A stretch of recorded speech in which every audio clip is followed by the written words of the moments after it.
ഇന്നൊരു chicken ഫ്രൈയുടെ recipe നോക്കാം. Next time chicken വാങ്ങിക്കുമ്പോൾ എല്ലാവരും ഇങ്ങനെ ഒന്ന് ട്രൈ ചെയ്ത് നോക്കൂ. ഒരേ ടേസ്റ്റിൽ കഴിക്കുന്നതിന് പകരം നമുക്കൊരു വ്യത്യസ്തമായ രുചിയിൽ ഉണ്ടാക്കിയെടുക്കാം. അതിന് വേണ്ടി ഞാനൊരു 500 ഗ്രാം ചിക്കൻ എടുത്തിട്ടുണ്ട്. അതിലേക്ക് ഒരു മിക്സിയുടെ ജാർ എടുത്ത് അതിലേക്ക് ഒരു എരിവിനനുസരിച്ചുള്ള പച്ചമുളക്, മല്ലിയില, വെളുത്തുള്ളി, ഇഞ്ചി,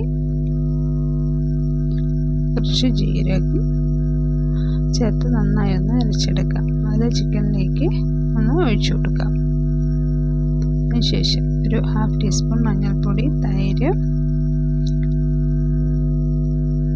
2 ടേബിൾ സ്പൂൺ മൈദ, ആവശ്യത്തിനുള്ള ഉപ്പ് കൂടെ ചേർത്ത് നമുക്ക് നന്നായി ഒന്ന് മിക്സ് ചെയ്തെടുക്കാം.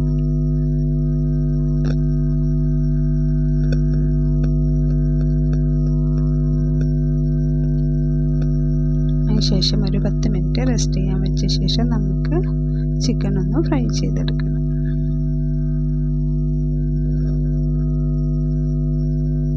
ഓരോന്നോരോന്നായിട്ട് നമുക്കതൊന്ന് ഫ്രൈ ചെയ്തെടുക്കാം.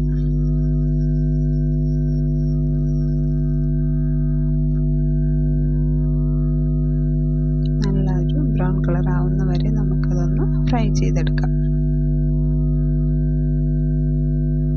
2 സൈഡും മറിച്ചിട്ട് കൊടുത്ത് ഒന്ന് മറിച്ചിട്ട് കൊടുക്കാം.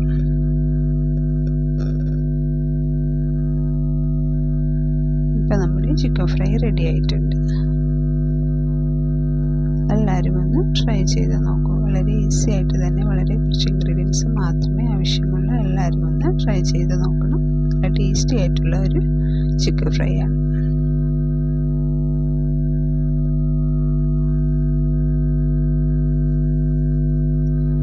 Okay, thank you.